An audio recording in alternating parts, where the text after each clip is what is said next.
Hello everyone welcome back to டேஃப் IAS academy. So இன்றைக்கி news articles discussion start பண்ணிடலாம்.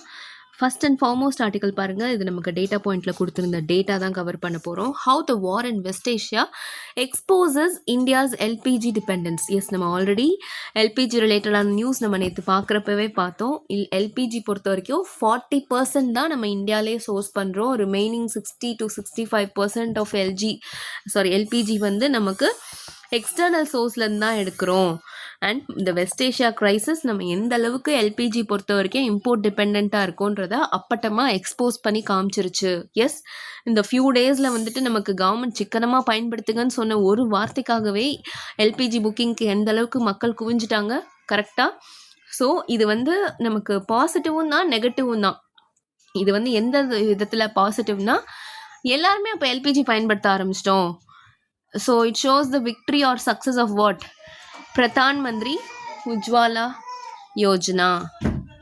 So Pradhan Mantri Ujjwala Yojana பற்றியும் நம்ம இந்த தடவை வந்து கொஸ்டின்ஸ் வந்து எக்ஸ்பெக்ட் பண்ணலாம் guys. So please be aware about it. நம்ம ஆல்ரெடி அந்த ஸ்கீம் வந்து ஓவராலாக கவர் பண்ணியிருப்போம். பட் அதுக்கு இந்த தடவை கொஞ்சம் எக்ஸ்ட்ரா வெயிட்டேஜ் வந்து கொடுங்க. ஓகே, ஸோ இதில் இந்த டேட்டா பாயிண்ட்டை கம்ப்ளீட்டாக உங்களுக்கு வந்து என்னென்ன சார்ட் வந்து எதை பற்றியெல்லாம் பேசுது அப்படிங்கிறத நான் கொடுத்துட்டேன். So let us see. First chart 1 பார்த்தீங்கன்னா, it shows the rising demand. அதாவது எல்பிஜி பயன்படுத்தக்கூடிய மக்களின் பயன்பாடு, எல்பிஜி கன்சியூமர்ஸ் வந்து ஆல்மோஸ்ட் 2015 1486 லேக்காக இருந்தது.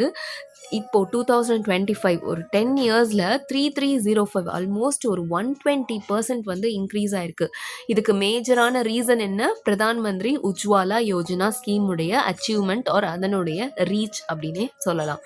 அண்ட் சார்ட் 2 எதை காட்டுதுன்னா, இந்தியாவுடைய இம்போர்ட் டிபெண்டன்சி. நம்ம முன்னாடியே பார்த்தோம், இந்தியா வந்து 40% எல்பிஜி தேவையை தான் அதுவே பூர்த்தி செஞ்சுக்குது. ரிமைனிங் வந்து மொத்தமாகவே இம்போர்ட் தான். அண்ட் இந்த இம்போர்ட்டும் வந்து இப்போ அதிகமாகிருக்கு. ஏன்னா நமக்கு எல்பிஜியோட பயன்பாடு அதிகமாகி இருக்கு. மக்களிடையே எல்பிஜி பயன்பாடு அதிகமாகி இருக்கு. அண்ட் சார்ட் 3 பார்த்தீங்கன்னா, நம்ம எந்தெந்த கண்ட்ரீஸ்லாம் இருந்துட்டு இம்போர்ட் பண்ணுறோம் அப்படிங்கிறது. இது எல்லாமே மேஜராக வெஸ்ட் ஏஷியா தான். அதில் மேக்ஸிமம் நமக்கு லார்ஜஸ்ட் சப்ளையராக இருக்கிறது, மேக்ஸிமம் இம்போர்ட் எங்கே இருந்துன்னு பார்த்தீங்கன்னா கத்தார். அப்ராக்சிமேட்லி ஒரு 34% கத்தார்லேருந்து நம்ம இம்போர்ட் பண்ணுறோம். And then 26% UAE and another ஒரு அப்ராக்சிமேட் 8.3% பார்த்தீங்கன்னா குவைத்லேருந்து. அண்ட் உங்களுக்கே தெரியும், இது மூணுமே வந்துட்டு இப்போ வார் சுச்சுவேஷனில் ரொம்ப ரொம்ப அடி வாங்கிட்டு இருக்கு அப்படின்னே சொல்லலாம். அண்ட் தென் சோக் பாயிண்ட் அப்படிங்கிறது அகெயின் நமக்கு இந்த வாருக்கு அப்புறம் ஸ்ட்ரெயிட் ஆஃப் ஹோர்மூஸில் வந்துட்டு எந்த ஒரு ஷிப்மெண்ட்டும் வராமல் இருக்குது. கரெக்டாக? எஸ், அந்த சோக் பாயிண்ட்டை தான் வந்துட்டு பிளாக் பண்ணி வச்சுருக்காங்க Iran. Yes, which handles 37% of all Indian LPG imports. நம்ம இந்தியாவோட எல்பிஜி இம்போர்ட்ஸில் ஒரு 37% வந்து இந்த ஸ்ட்ரெயிட் ஆஃப் ஹொர்மூஸ் வழியாக தான் வருது. அண்ட் அது பிளாக் ஆகியிருக்குன்றப்ப தான் நம்மளுடைய ஷிப்மெண்ட் எல்லாமே நமக்கு இந்தியாவுக்கு வராமல் இருக்குது. ஸோ எல்பிஜிக்கான தட்டுப்பாடு ஏற்படுறதுக்கான வாய்ப்பு இருக்குது அப்படிங்கிற ஒரு சுச்சுவேஷனில் இருக்கும். பட் கவர்மெண்ட் வந்து மற்ற சோர்ஸஸ்லேருந்து அரேஞ்ச் பண்ணி லைக் அதர் சோர்ஸஸ்லேருந்து கவர்மெண்ட் வந்து டேப் பண்ணுறதுக்கான முயற்சிகள் எடுத்துகிட்டு இருக்காங்கன்றதையும் நம்ம நியூஸில் பார்த்தோம். கரெக்டாக? So no panic buying, no fear, no panic needed அப்படிங்கிறதெல்லாம் வந்துட்டு கவர்மெண்ட் வந்து சொல்லிட்டு தான் இருக்காங்க. நம்ம நார்வே, யூஎஸ், கனடா இந்த மாதிரியான இடங்கள்லேருந்து இம்போர்ட் பண்ணுறதுக்கான முயற்சிகள் எடுத்துகிட்டு இருக்கோம். Okay, next impact on LNG and natural gas, liquefied natural gas and natural கேஸுடைய கேஸில் என்ன இம்பேக்ட் அப்படிங்கிறதா நமக்கு சார்ட் 4 and 5 வந்து சொல்லுது. சார்ட் 4ல் நமக்கு எல்என்ஜி இம்போர்ட், ஏன்னா நமக்கு நேச்சுரல் கேஸுமே இம்போர்ட் பண்ணுற அளவில் தான் இருக்குது. Same with the case of LNG 2024-25 மட்டும் it hit a record high.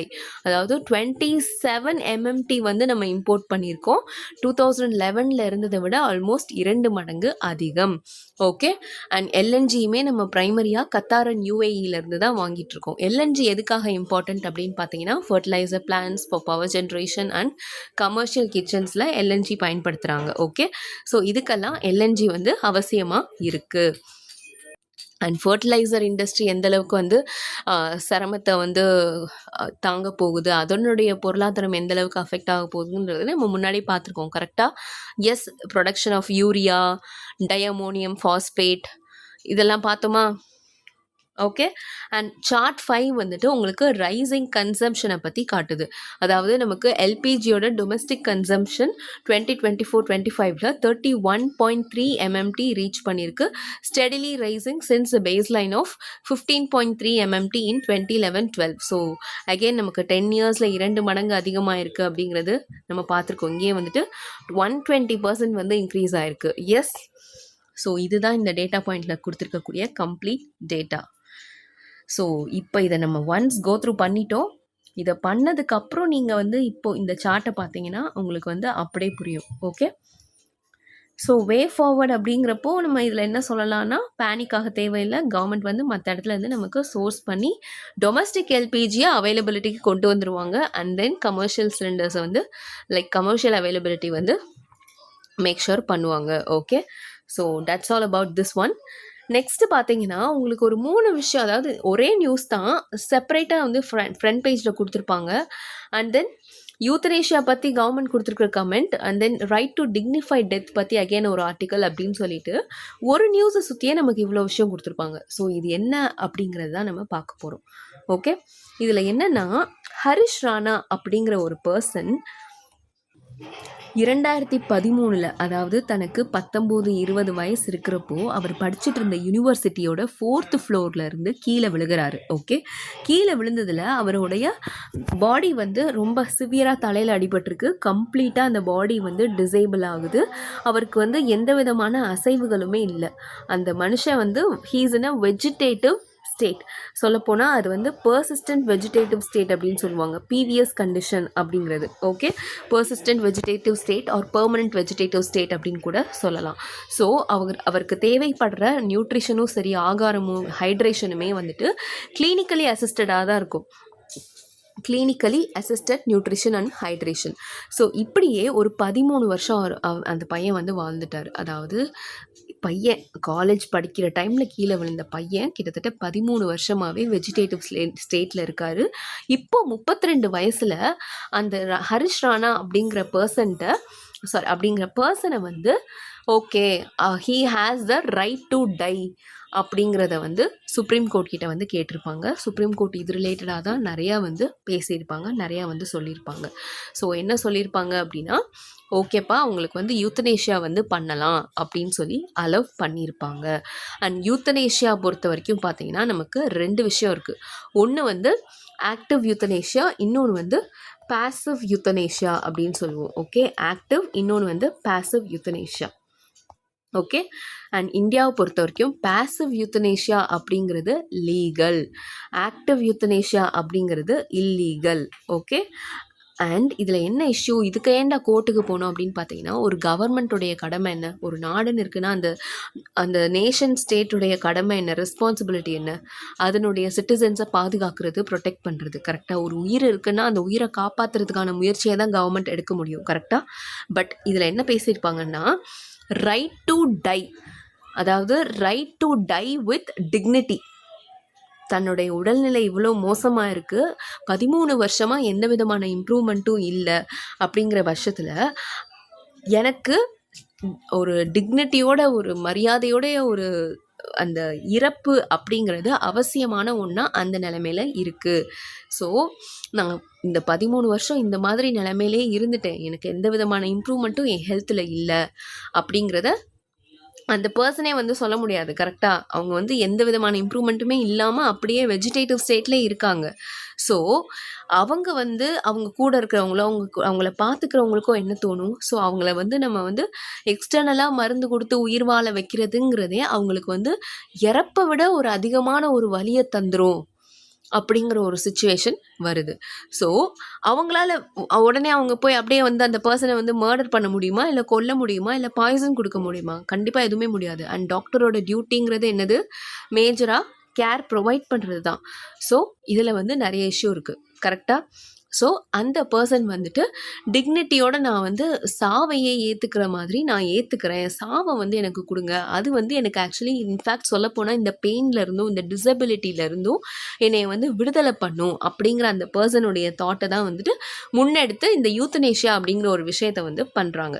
So யூத்தனேஷியாவில் அது என்ன ஆக்டிவ் யூத்தனேஷியா, பாசிவ் யூத்தனேஷியா அப்படிங்கிறத நம்ம பார்ப்போம்.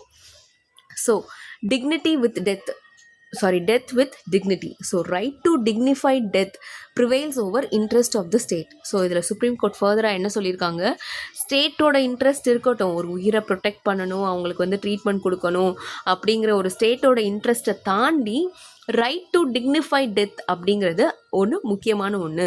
வை? Because dignity is the most sacred possession of a human being. Its possession can neither be said to lose its sanctity in the process of death nor when death occurs. So டிக்னிட்டின்றது தான் ஒரு human பீயிங்கோடைய most sacred possession. அந்த பொசஷனை வந்து எந்த விதத்துலையும் யாரும் லூஸ் பண்ணிடக்கூடாது அப்படிங்கிறத வந்து அந்த ஜட்ஜ் வந்து மென்ஷன் பண்ணியே சொல்லியிருப்பாங்க. ஓகே, ஸோ இது வந்து ஒரு ரீசனாகவும் சொல்லியிருப்பாங்க. இந்த பர்சன் வந்து பிரெயின் டெட் ஆயிட்டாங்க, பெர்மனன்ட் வெஜிடேட்டிவ் ஸ்டேட்டில் இருக்காங்க.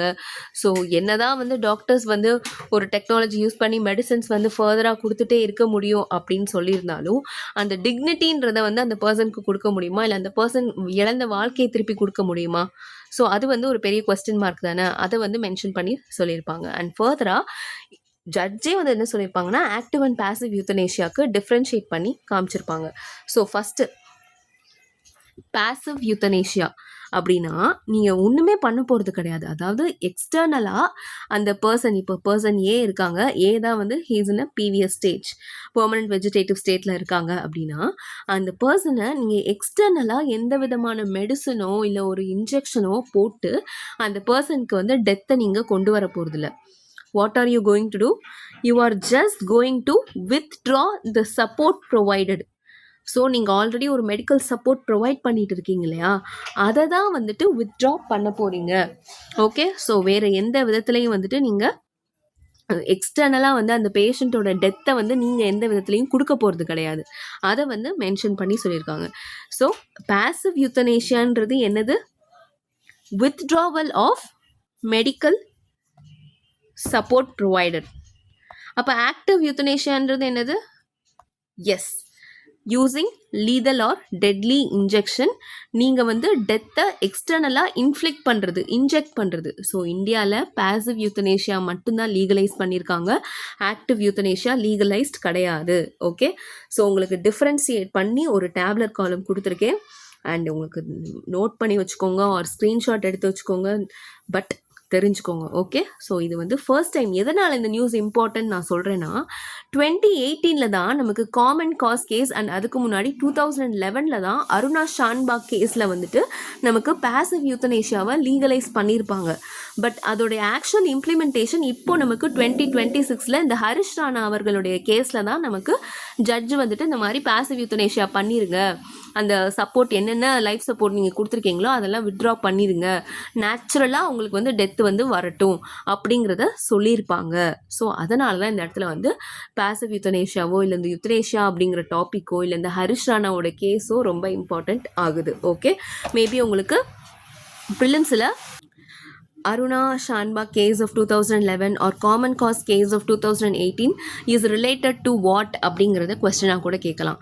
R like is related to passive euthanasia or is related to நமக்கு right to privacy இந்த மாதிரி உங்களுக்கு கொடுத்துருந்தாங்கன்னா அப்போ வந்து உங்களுக்கு கரெக்டாக ஐடென்டிஃபை பண்ண தெரிஞ்சிருக்கணும். ஓகே, ஸோ ஃபர்ஸ்ட் டெஃபினேஷன் பாருங்க. passive euthanasia withdrawing or withholding life support or medical treatment to allow natural death. அதாவது நீங்கள் அந்த சப்போர்ட் கொடுக்கலன்னா naturally he is going to die because of that illness, because of that disability. Okay, நீங்களா வந்து டெத்தை வந்து inject பண்ணல, you are just withdrawing that life support, அவ்வளவுதான். இதே இது ஆக்டிவ் யூத்தனேஷியா என்னது? It's a deliberate act to end life. நீங்க வந்து ஒரு லீதல் இன்ஜெக்ஷன் இன்ஜெக்ட் பண்ணி அந்த பர்சனை வந்து அவங்களோட லைஃப்பை வந்து முடிக்கிறீங்க, அந்த பர்சனோட லைஃப்பை வந்து டெலிபரேட்டாக எண்ட் பண்ணுறீங்க. ஓகே, ஸோ அதுதான் active euthanasia.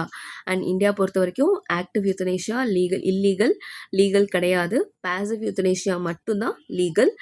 In fact active euthanasia is treated as culpable homicide under Bharatiya Nyaya Sanhita. முன்னாடி நமக்கு இந்தியன் பீனல் கோட் IPC இருந்துச்சு இல்லையா, அதுபடி பார்த்தீங்கன்னா it's a culpable homicide offence. Okay, but passive euthanasia நமக்கு லீகல். ஓகே, அண்ட் இந்த இடத்துல ரோல் ஆஃப் டாக்டர் அப்படிங்கிறது omits an act. அந்த டாக்டர் வந்து எந்த விதமான ஒரு செயலும் ஈடுபட போறது கிடையாது.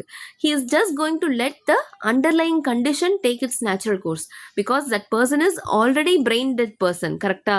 அண்ட் ஆல்ரெடி எந்த விதமான நியூட்ரிஷனோ சப்போர்ட்டோ இல்லை ஒரு ஈவன் ஒரு ஹைட்ரேஷனுக்கு ஒரு வாட்டர் எந்த விதமான நியூட்ரிஷன் சப்போர்ட்டுமே ஒரு கிளினிக்கல் அசிஸ்டன்ஸ் இல்லாமல் எடுத்துக்க முடியாது. அந்த அளவுக்கு வந்து அவரோட கண்டிஷன், நேச்சுரல் கண்டிஷனே வந்துட்டு ரொம்ப சீரியஸ் ஆயிடுச்சு. ஸோ டாக்டர் இந்த இடத்துல எந்த விதமான ரோலுமே பெர்ஃபார்ம் பண்ண போகிறது இல்லை. அந்த டிசீஸே வந்துட்டு தான் அந்த பர்சனோட லைஃப்பை வந்து என் பண்ண வைக்க போகுது. ஓகே, பட் இதில் ஆக்டிவ் யூத்தனேஷியா பொறுத்த வரைக்கும் என்னது, he performs a positive overt act that introduce a new chain of events.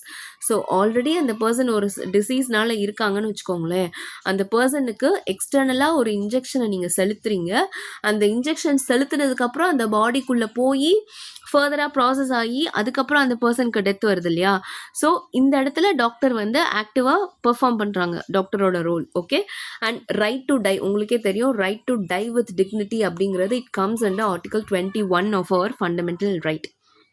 Okay, so அதை வந்து கவர்மெண்ட் அதை வந்து கான்ஸ்டியூஷன்லேயே ரெக்கக்னைஸ் பண்ணி நமக்கு சுப்ரீம் கோர்ட் வந்து சொல்லியிருக்காங்க. பட் இதில் வந்துட்டு ரைட் டு ஆக்சிலரேட்டட் டெத் அப்படிங்கிறத வந்துட்டு நமக்கு எந்த விதத்துலையும் ரெக்கக்னைஸ் பண்ணலை. இன்னும் ஆர்டிகல் 21லையும் அது இன்க்ளூட் ஆகலை. Right to dignity with right to die with dignity மட்டும்தான் நமக்கு ஆர்டிகல் 21ல் இன்க்ளூட் ஆகியிருக்கு. அண்ட் லிவிங் வில் அப்படிங்கிறது பெர்மிசபிள் பாசிவ் யூத்தனேஷியா பொறுத்த வரைக்கும். அதாவது individuals can issue an advance medical directive detailing future care எப்படி இருக்கணும் அப்படிங்கிறத பொறுத்து. பட் ஆக்டிவ் கில்லிங்க்கு நீங்கள் எந்த விதமான டிரெக்டிவும் கொடுக்க முடியாது. ஓகே, ஸோ இங்கே வந்து நமக்கு லிவிங் வில்ஸ் அப்படிங்கிறது நாட் ஆப்ளிகபிள். அண்ட் சேஃப்கார்ட்ஸ் பொறுத்த வரைக்கும் நம்ம எடுத்தோடனே இந்த பாசிவ் யூத்தனேஷியா லீகலைஸ் பண்ணிட்டாங்கன்றதுக்காக டாக்டர்ஸ் டிரெக்டாக பெர்ஃபார்ம் பண்ணிட முடியுமா அப்படின்னு கேட்டிங்கன்னா கிடையாது.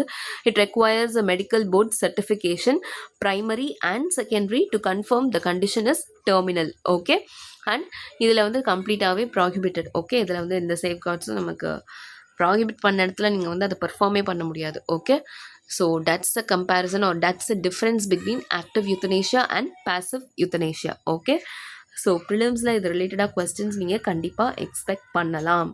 Okay, so that's all about this one. And next நமக்கு பார்லிமெண்ட் செஷன்ஸ் போயிட்டுருக்கு, உங்களுக்கே தெரியும். எஸ், நிறையா அட்ஜங்க் பண்ணுறாங்க, நிறைய இஷ்யூஸ் இருக்குது, ப்ரொட்டஸ்ட் இருக்குது, அப்போசிஷன் வெளிநடப்பு செய்கிறாங்க, எல்லாமே இருக்குது.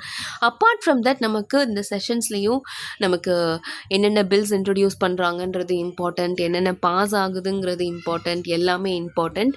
அண்ட் ஈவன் நமக்கு இப்போ ரீசெண்டாக லோக்சபா ஸ்பீக்கர் ரிமூவ் பண்ணுறதுக்காக மூவ் பண்ண மோஷன் கூட ஃபெயில் ஆயிடுச்சு. அண்ட் இது ரிலேட்டடாக கூட நம்ம பார்த்துருக்கோம், ஸ்பீக்கரோட ரோல் என்ன அண்ட் எப்படி ஸ்பீக்கரை ரிமூவ் பண்ணலாம் அப்படிங்கிறதெல்லாம் நம்ம முன்னாடியே கவர் பண்ணியிருக்கோம். ஓகே, ஸோ இப்போது நமக்கு இப்போ நடக்கக்கூடிய செஷனில் சிஏபிஎஃப் ரூல்ஸ், அதாவது சென்ட்ரல் ஆர்ம்டு போலீஸ் ஃபோர்ஸஸ் இருக்காங்க இல்லையா, அவங்களுடைய ஃபங்க்ஷனிங் ரிலேட்டடாக நமக்கு வந்து ஒரு பில் வந்து கவர்மெண்ட் வந்து இந்த செஷன், இந்த பட்ஜெட் செஷனில் இன்ட்ரடியூஸ் பண்ணுறதுக்கான சான்சஸ் நிறையா இருக்குது.